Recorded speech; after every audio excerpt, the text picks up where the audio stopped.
So the final episode of season one of A Night of Seven Kingdoms has come out there, and it wrapped up pretty much, the previous five episodes with some characters and whatnot, and looks to be, um, going into the second season. And whether or not they do like a time jump or they continue right off from where this episode left off, who knows? Because a lot of the lore with these two characters is quite a bit.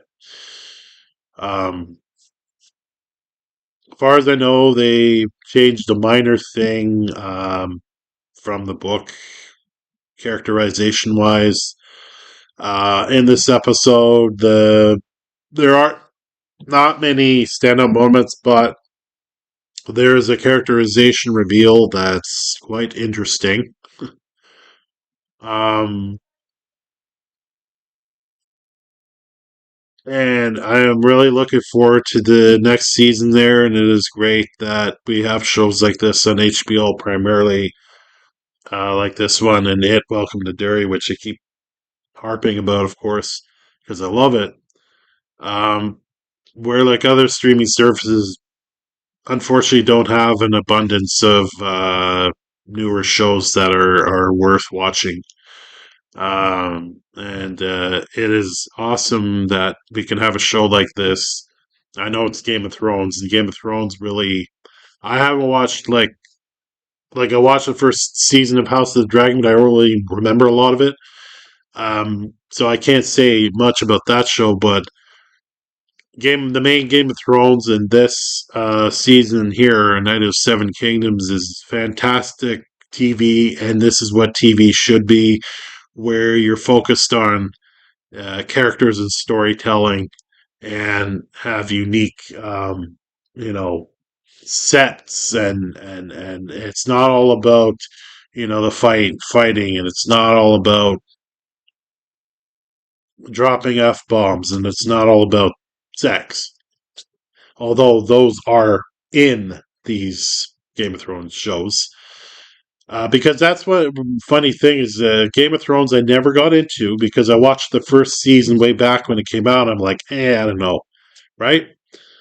But then, was it a couple of years back?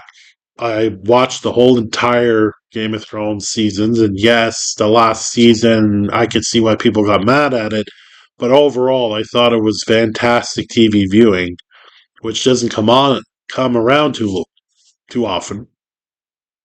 So having a spin-off like this connect to the main Game of Thrones thread is cool because this lore here with these characters goes into eventually the main storyline there. It's really very neat.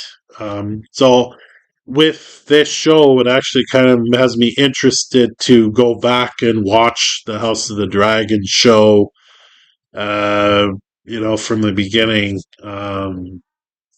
because, I'm interested to kind of see that, you know, um, I think House of the Dragon, doesn't it take place?